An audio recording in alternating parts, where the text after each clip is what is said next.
CBSE के 10वीं के बोर्ड के एग्जाम को लेकर एक बड़ा फैसला हो गया है। 2026 से साल में 2 बार 10वीं के बोर्ड की परीक्षाएं होंगी। बोर्ड ने इससे जुड़े हुए ड्राफ्ट को मंजूरी दे दी है। शिक्षा मंत्रालय की बैठक में मंजूरी मिली है। 26 लाख से ज्यादा बच्चों को फायदा मिलेगा। पहली परीक्षा 17 फरवरी से 6 मार्च तक होगी और दूसरी परीक्षा 5 से 20 मई तक होगी। तो मार्च में, उसके बाद अप्रैल का महीना बीच में खाली रहेगा और मई में फिर दूसरी परीक्षा होगी। ये तारीख भी सामने आ चुकी है। 2026 से, यानी कि अगले वर्ष से इसका जो क्रियान्वयन है वो हो जाएगा। इस साल जो बच्चे 10वीं में आ रहे हैं, 10वीं की तैयारी करेंगे, 10वीं बोर्ड की, उनके लिए एक खबर है। दोनों परीक्षाओं के लिए एक ही बार में रजिस्ट्रेशन कराना होगा। साल में 2 बार एग्जाम कराने का ड्राफ्ट अगस्त 2024 में तैयार किया गया था और बोर्ड ने इस ड्राफ्ट पर अब मंजूरी दे दी है। 9 मार्च तक फीडबैक देने को कहा गया है। प्रैक्टिकल और इंटरनल एग्जाम एक ही बार में होंगे। ये पहले की तरह दिसंबर और जनवरी में आयोजित किए जाएंगे। तो प्रैक्टिकल इंटरनल जनवरी में, उसके बाद पहली परीक्षा मार्च में और दूसरी परीक्षा मई में आयोजित होगी।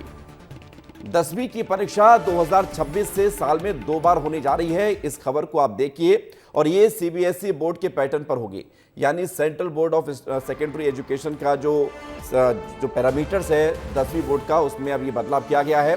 तो पहला चरण 17 फरवरी से 6 मार्च तक, दूसरा जो चरण होगा वो मई में होगा और 26 लाख बच्चे इससे जो है इस प्रक्रिया से होकर गुजरेंगे। 34 दिन तक ये परीक्षा चलेगी। सब्जेक्ट कितने होंगे?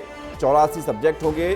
कितने छात्र इसमें शामिल होंगे? तो 26 लाख बच्चे इसमें शामिल होने जा रहे हैं। कितनी आंसर शीट होंगी? तो 1,73,00,000 आंसर शीट होने जा रही है। अमृत तिवारी हमारे सहयोगी जुड़ गए हैं ज़्यादा जानकारी के लिए। अमृत, ये 10वीं बोर्ड को लेकर जो फैसला आया है, क्या असर पड़ेगा? ये फैसला क्यों लिया गया है? दर्शकों को ये भी बताइए।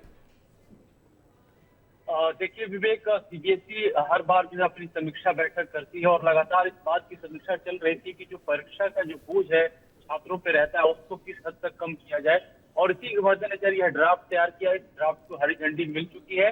अब इसे जो है पब्लिक डोमेन में भी डाला जाएगा, जहां से फीडबैक लिया जाएगा और तमाम फीडबैक पे गौर करने के बाद इसकी अमली जामा इस पे पहनाया जाएगा।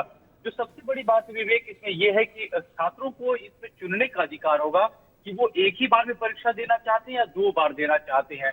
तो लिहाजा उनके पास ये विकल्प होगा। अगर मान लीजिए किसी छात्र को किसी विषय में उसको लगता है कि परफॉर्म अच्छे से नहीं कर पाया है, तो उसे जो है दूसरी परीक्षा में बैठ करके उसे सही करने का उसके पास ऑप्शन होगा। लिहाजा वो दूसरी परीक्षा भी दे सकता है। सबसे बड़ी बात है कि जैसे पहले कुछ बच्चे जो है सप्लीमेंट्री देते थे, सप्लीमेंट्री को हटा दिया गया। 2 परीक्षाओं का ही प्रावधान रखा गया। एक जो परीक्षा है वो फरवरी से मार्च के बीच में होगी और दूसरी परीक्षा जो है मई के महीने में होगी, जो कि 5 तारीख से शुरू होगी। यानी कि छात्र, जैसे कि कई बार होता है, अपनी तैयारियों को लेकर के बहुत ज्यादा सुनिश्चित नहीं होते हैं, तो वो दूसरी परीक्षा के जरिए अपने जो है सब्जेक्ट्स में मार्क्स बढ़ा सकते हैं। तो ये सुविधा जो है इस बार जो है सीबीएसई ने इसको दी है। और जो कि शिक्षा मंत्री जो इस बात पे बोल रहे हैं, अनंत प्रधान, उन्होंने इस बात को जो है स्पेशली जो है फोकस करते हुए कहा कि छात्रों की जो दुविधा रही है कि उनके पेपर खराब हो जाते हैं, चाहे तैयारियां सही से नहीं होती है, तो उन्हें एक अतिरिक्त मौका मिलेगा। और अगर कोई छात्र चाहता है कि वो एक एग्जाम, दोनों एग्जाम में बैठे, तो भी वो अपनी शिक्षा से बैठ सकता है। यानी कि छात्रों को यहाँ पे चुनने का अवसर है, विकल्प है, और इससे उनको कहीं ना कहीं राहत जरूर मिलेगी। विवेक, ठीक है अमृत, आपने विस्तार से बता दिया। बहुत शुक्रिया आपका हमारे साथ जुड़ने के लिए।